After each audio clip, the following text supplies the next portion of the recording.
दोस्तों नमस्कार, राधे राधे। दोस्तों हमारे भक्ति सागर चैनल में आप सभी का स्वागत है। हम आप लोग को एक भगवान शिव मैया पार्वती की कहानी सुनाने जा रही हूँ। यह कहानी आप लोग को कैसा लगेगा कमेंट में ज़रूर बताइएगा। चलिए सुनाते हैं। एक समय की बात है, भगवान शिव और माँ पार्वती कैलाश पर विराजमान थे। भोलेनाथ आँख बंद किए ध्यान लगा रहे थे। पार्वती जी ने महादेव से कुछ पूछना चाहती थी, जिसके लिए वह उसे ध्यान मुद्रा से बाहर आने की प्रतीक्षा कर रही थी। जैसे ही भोलेनाथ ने आँख खोली, पार्वती जी बोली, स्वामी, मैं बहुत देर से आपके ध्यान से बाहर आने की प्रतीक्षा कर रही हूँ। आज मेरा मन बहुत व्याकुल हो रहा है, जिसकी संतुष्टि के लिए आप मुझे से कुछ प्रश्न पूछने हैं। उसके उत्तर जब तक नहीं मिलेंगे मेरा मन शांति नहीं होगा। महादेव ने मुस्कुराकर कहा, तू क्या पूछना चाहती हो पार्वती जी? बोली, स्वामी, संसार में भक्ति करने वाले मनुष्य हमेशा परेशान रहते हैं और नास्तिक हमेशा सुखी रहते हैं। इसका क्या कारण है?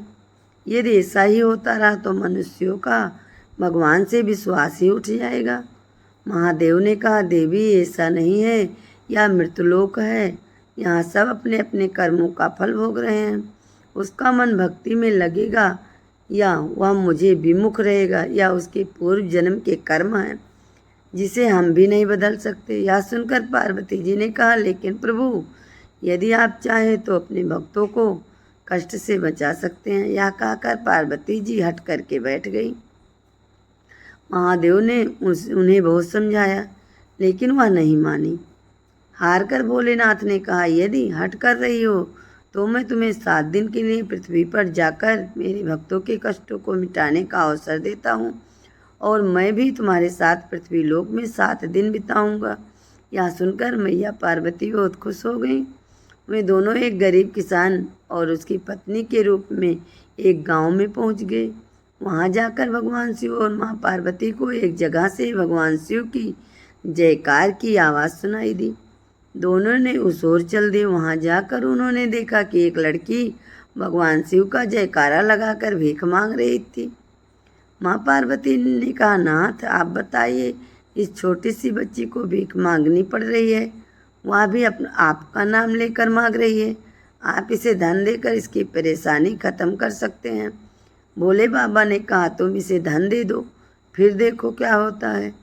पार्वती जी ने एक धन की पोटली उस लड़की को दी और कहा, बेटी, इतना धन जिससे तुम जीवन भर भीख नहीं मांगनी पड़ेगी। यह सुनकर वह लड़की खुश होकर गई और धन लेकर अपने घर चली गई। तब पार्वती जी ने कहा, देखा स्वामी, मैंने एक ही बार में इसके कष्ट मिटा दिए। अब यह सदा आपका गुणगान करती रहेगी। महादेव ने कहा, देवी, यह समय आने पर पता लगेगा। आगे जाने पर उन्हें एक व्यापारी मिला। वह भोलेनाथ को याद कर रहा था।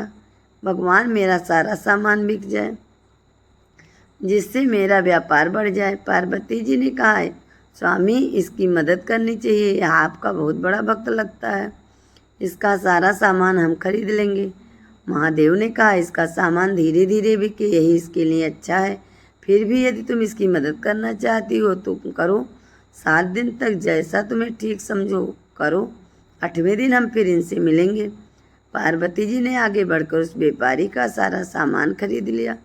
वह खुशी खुशी भगवान शिव का धन्यवाद देकर चला गया। पार्वती जी बहुत खुश थी। उन्होंने महादेव के भक्तों के कष्ट मिटा दिए और वह अब सदा उसका गुणगान करेंगे। इसी तरह महादेव और पार्वती गांव में रहते रहते 2 दिन बाद उन्हें एक चोर मिला, जो चोरी करने से पहले माँ काली की पूजा कर रहा था। पार्वती ने बहुत सा धन उसके पास रख दिया, जिससे उसे चोरी करने की आवश्यकता न पड़े। इसी तरह 7 दिन बीत गए। 8वें दिन महादेव ने कहा, देवी, हमारा पृथ्वीलोक पर समय पूरा हो गया है, अब हमें अपने कैलाश पर्वत पर चलना चाहिए। तब पार्वती जी ने कहा, स्वामी, मैं उन सभी को देखना चाहती हूँ जिनकी मैंने मदद की थी। महादेव पार्वती जी को लेकर पहले उस लड़की के घर पहुँचे। वह लड़की अपने घर में बैठकर रो रही थी। पार्वती जी ने किसान की पत्नी के भेष में उससे पूछा, बेटी, मैंने तो तुम्हें बहुत सा धन दिया था, फिर तुम क्यों रो रही हो? उस लड़की ने कहा, हम तो पहले गरीब ही अच्छे थे, महादेव की कृपा से थोड़ा मिलता उसी में खुश रहते थे। आपके धन से मेरे पिताजी सामान खरीदने व्यापारी के पास गए। उस व्यापारी के पास भी केवल धन था, उसका सामान किसी ने खरीद लिया था। वह दोनों सामान लेने आगे चल दिए। तभी उन्हें एक चोर मिला जिसके पास बहुत सा धन था। वह भी घर का सामान लेने आया था। तभी राजा के सैनिक ने तीनों को चोर समझकर कारागार में डाल दिया। यह सुनकर पार्वती जी को अपनी भूल का एहसास हुआ। उन्होंने कहा, प्रभु मुझसे बहुत बड़ी भूल हो गई। आप जिसे जितना दिया है उसके लिए वही सही है। मुझे माफ़ कर दीजिए और इनके दुख दूर कर दीजिए। शिव जी ने कहा, देवी तुम्हारी जिज्ञासा शांत करने के लिए यह जरूरी था। मेरे भक्तों की तुम चिंता न करो, कल सूर्य उगते ही या 7 दिन पीछे से जीवन शुरू कर देंगे और सब भूल जाएंगे। अब हमें कैलाश चलना चाहिए। यह कहकर भगवान भोलेनाथ और माँ पार्वती अंतर्ध्यान होकर कैलाश पर पर्वत पर पहुँच गए। बगलपुर गांव में गोकुल नाम का एक किसान अपनी पत्नी तपस्या के साथ रहता था। गांव के कई सालों में सूखा पड़ गया रहा था, इसीलिए भूखों मरने की नौबत आ गई थी। एक दिन गोकुल गांव के जमींदार के घर गया और बोला, मालिक मेरी पत्नी भूखी है, आप कुछ अन्न दे दीजिए, बदले में मैं आपके खेतों में काम कर दूंगा। यह सुनकर जमींदार ने कहा, तो कब तक उधार लेकर अपनी पत्नी का पेट पालता रहेगा। अपना खेत मुझे बेच दे और पैसे लेकर शहर जा, वहाँ कुछ काम शुरू कर लेना। गोकुल ने मजबूरी में अपना खेत बेच दिया। खेत के पैसे और तपस्या को लेकर वो शहर गया। वहाँ उसे कोई काम नहीं मिला। तब उसने एक हाथ रिक्शा लिया। अब वह दिन भर शहर की सड़कों पर हाथ रिक्शा चलाता और शाम को घर वापस आ जाता। एक दिन गोकुल हाथ रिक्शा लिए शाम तक बैठा रहा, उसे कोई सवारी नहीं मिली। गोकुल शाम को रिक्शा लेकर वापस घर आ रहा था, तभी उससे सामने शिव का मंदिर दिखाई दिया। शिव के मंदिर के बाहर रिक्शा खड़ा करके गोकुल मंदिर के अंदर चला गया। वहाँ भगवान के शिव के सामने बैठकर रोने लगा। उसने कहा, हे भोलेनाथ, मैं गांव में भी भूखा मरता था, अब शहर में भी यही हाल है। कभी सवारी मिलती है, कभी नहीं मिलती। अब तो मैं वापस गांव भी नहीं जा सकता। वहाँ मैंने खेत बेच दिया है। अब क्या करूँ, कोई रास्ता दिखाओ। भोलेनाथ शिव जी के सामने प्रार्थना कर वह मंदिर से बाहर आ गया और घर की ओर जाने लगा। तभी उसे किसी ने आवाज़ दी। गोकुल ने पलट कर देखा तो एक गरीब आदमी हाथ में लाठी लिए खड़ा था। गोकुल रिक्शा लेकर उसके पास गया और बोला, बाबा आप मुझे बुला रहे हैं, क्या बात है। तब उस आदमी ने कहा, भाई क्या तुम मुझे मेरे घर तक छोड़ सकते हो, मुझसे चला नहीं जा रहा है।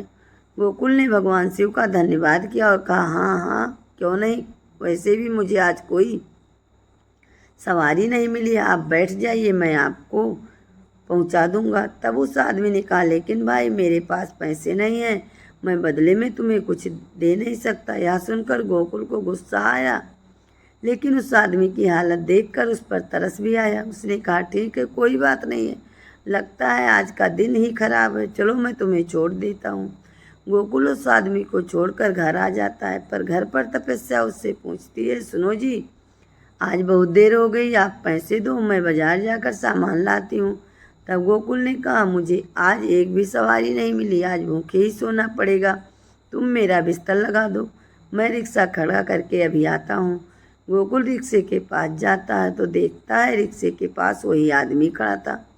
गोकुल उसे देखकर गुस्से में बोला, अरे तू यहाँ क्या कर रहे हैं, मैं अभी तुम्हें कहीं ना छोड़ सकता। यह सुनकर वह आदमी मुस्कुराने लगा और उसने कहा, तुमने कहा था आज मुझे भी एक सवारी मिली, मुझे लगा तुम भूखे हो, इसीलिए मैं तुम्हारे लिए खाना लाया हूँ, यह खाना ले लो। गोकुल ने उसे कभी मना नहीं किया, लेकिन वह नहीं माना और गोकुल को खाना पकड़ा कर चला गया। गोकुल घर के अंदर आ गए, उसने सारी बात तपस्या को बता दी। तब तपस्या ने कहा, चलो कोई भला आदमी भगवान के रूप में हमें भोजन देगा, इसे भोलेनाथ का प्रसाद समझकर खा लो, और जब भी वह आदमी तुम्हें मिले उसे बिना पैसे के जहाँ वह जाना चाहे वहीं छोड़ देना। गोकुल और तपस्या ने खाना खा लिया। खाना खाने के बाद तपस्या ने कहा, ऐसा स्वादिष्ट खाना तो हमें आज से पहले कभी नहीं खाया। तब गोकुल बोला, हाँ आज मैं भगवान भोलेनाथ के मंदिर में गया था, ऐसा लग रहा था इस आदमी के हाथों उन्होंने ही मुझे अपना प्रसाद भेजा है। सुबह उठकर गोकुल रिक्शा लेकर सड़क पर जाकर सवारी का इंतजार करने लगा।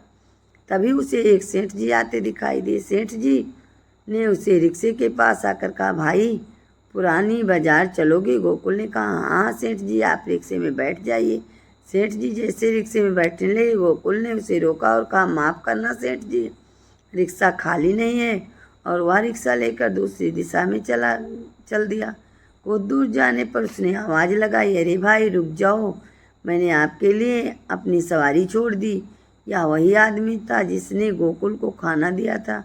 आवाज़ सुनकर वह आदमी रुक गया। गोकुल उसके पास पहुंच गया और उससे पूछा, बाबा आप कहाँ जा रहे हो? मैं आपको छोड़ देता हूँ। तब उस आदमी ने कहा, लेकिन मेरे पास पैसे नहीं हैं। गोकुल ने कहा, आप बैठ जाइए, मैं यह कहकर गोकुल उसे बैठाकर चलने लगा। रास्ते में उसने पूछा, बाबा आप कौन हैं? कल रात आप खाना कहाँ से लाए थे और आपको मेरा घर कैसे मिल गया? उस आदमी ने उसे जवाब नहीं दिया। फिर कुछ दूर एक निर्जल स्थान पर गोकुल ने रिक्शा रोक दिया और कहा, क्या बात है, आपने मेरे प्रश्न का उत्तर नहीं दिया? उसकी बात सुनकर वह बूढ़ा व्यक्ति मुस्कुराने लगा और भेष बदलकर भगवान शिव के रूप में प्रकट हो गए। गोकुल भगवान शिव को रिक्शे में बैठे देखकर दंग रह गए और वह रोते हुए उनके पैरों में गिर गया। तब भोलेनाथ ने कहा, कल तुम भूखे प्यासे थे, फिर भी तुमने मेरी मदद की। मैं तुम्हारी परीक्षा ले रहा था। आज मैं तुम्हें किसी वस्तु के लिए भटकना नहीं पड़ेगा। मेरी कृपा तुम पर सदा बनी रहेगी। गोकुल ने कहा, भोलेनाथ मुझे अपने चरणों में स्थान दो, या धन दौलत मुझे कुछ नहीं चाहिए।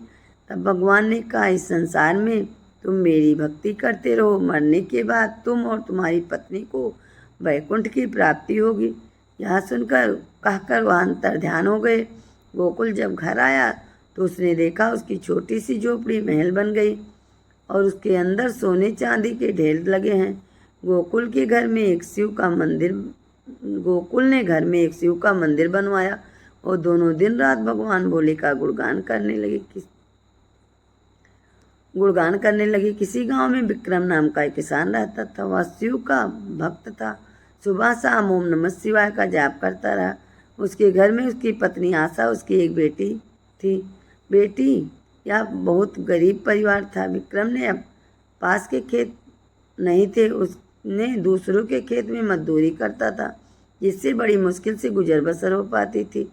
लेकिन विक्रम दिन रात शिव का गुणगान करता रहता। वह सुबह और शाम दोनों पहर मंदिर जाता, शिवलिंग पर जल चढ़ाता, साथ ही में मंदिर में सफाई भी करता था। विक्रम स्वभाव से बहुत सीधा था। इसी कारण गांव के कुछ लोग उसे कम मजदूरी देकर ज़्यादा काम करवा लेते थे। विक्रम की पत्नी आशा इस बात से बहुत दुखी रहती थी। वह विक्रम को समझाती तो विक्रम कहता, बाबा मेरे साथ हैं, मुझे दुनिया से क्या लेना देना। एक दिन कुछ लोग विक्रम के घर आए और उसे मजदूरी के लिए अपने साथ ले गए। सारा दिन उससे काम करवाया, पर शाम को उसने मजदूरी देने से मना किया। उसके आगे बहुत गिड़गिड़ाया, पर उसने उसे मार पीट कर भगा दिया। विक्रम को काफ़ी चोटें लगी थी। वह शिव के मंदिर के प्रयाग में आकर बैठ गया। घर में उसकी पत्नी और बेटी भूखी थी। यह सोचकर वह रोने लगा। भगवान भोलेनाथ के सामने बैठकर वह बोला, बाबा मेरी क्या गलती है? मैं दिन रात आपकी भक्ति करता हूँ, मेहनत से गुजर बसर करता हूँ। आज मैं कैसे घर जाऊँ? आपने पर मुझे भूखा रहने के लिए कैसे बोलूँ? तब उसके कंधे पर किसी ने हाथ रखा। उसने पीछे एक साधु बाबा खड़े थे। साधु बाबा ने कहा, बेटा क्या बात है, तुम क्यों परेशान हो? विक्रम ने कहा, बाबा को सारी बात बता दी। तब बाबा ने अपनी झोली से एक कटोरा निकाला जो अन्न से भरा था। बाबा ने कहा, बेटा इसे घर ले जाओ और अपने परिवार को भर पेट भोजन कराओ। विक्रम ने कहा, बाबा इस कटोरे अन्न से कैसे खाना खा सकते हैं? बाबा ने कहा, बेटा आज इसे ही पेट भरकर भोजन समझ लेना। विक्रम बाबा की बात मानकर अन्न से भरा कटोरा लेकर घर आ गया। उसने अपनी पत्नी को कटोरा दिया और सारी बात बता दी। आशा ने उसे पकाने के लिए दूसरे बर्तन में अन्न निकाला तो देखा वहाँ अन्न खत्म ही नहीं हो रहा था। उसने कटोरा पूरा पलट दिया, पर उसके घर के सारे बर्तन भर गए, पर कटोरा वैसे ही भरा रहा। यह चमत्कार देखकर विक्रम को लगा कि वे जरूर कोई पहुँचे हुए साधु संत होंगे। वह अगले दिन मंदिर में गया, उसे वे नहीं मिले। विक्रम घर वापस आ गया। अगले दिन वही 3 आदमी जिन्होंने विक्रम को मारा था विक्रम के घर पहुँचे और माफ़ी मांगने लगे। पूछने पर उन्होंने बताया कि उनके यहाँ से सारा अन्न अपने आप खत्म हो गया। विक्रम समझ गया कि यह बाबा का चमत्कार है। उसने अपने सीधे स्वभाव के चलते उन्हें सारी बातें बता दी। वे तीनों को रोता देखकर विक्रम को दया आ गई और उसने वह कटोरा उन्हें दे दिया। उसकी पत्नी ने उसे रोका, पर वह कहने लगा, हमें केवल अपनी मेहनत की कमाई पर ही भरोसा रखना चाहिए। यह अन्न इनका है, इन्हें ही मिलना चाहिए। वे तीनों कटोरा लेकर चले गए। अगले दिन विक्रम फिर मजदूरी के लिए निकला तो खेत के पास वही साधु बाबा मिल गए। उसने सारी बात उन्हें बता दी। बाबा ने कहा, मुझे सब पता है। तब साधु बाबा बोले, मैं बहुत भूखा हूँ, क्या तुम मुझे खाना दे सकते हो? विक्रम अपने साथ जो खाना लाया था उसे बाबा को खिला दिया। तब बाबा ने कहा, बेटा तुम सारे दिन भूखे रहोगे। विक्रम बोला, मेरे भोले बाबा मुझे भूखा नहीं रहने देंगे। जैसे उस दिन उन्होंने आपको भेजा था, आज भी कुछ ना कुछ इंतजाम कर देंगे। यह कहकर वह वापस काम जाने लगा। तभी पीछे से साधु बाबा ने उसे आवाज़ दी। उसके आवाज़ पर वह मुड़कर देखा तो भगवान भोलेनाथ उसके सामने खड़े हैं। वह बाबा के पैरों में गिर गया। शिव जी ने उससे कहा, मैं तुम्हारी भक्ति से बहुत प्रसन्न हूँ।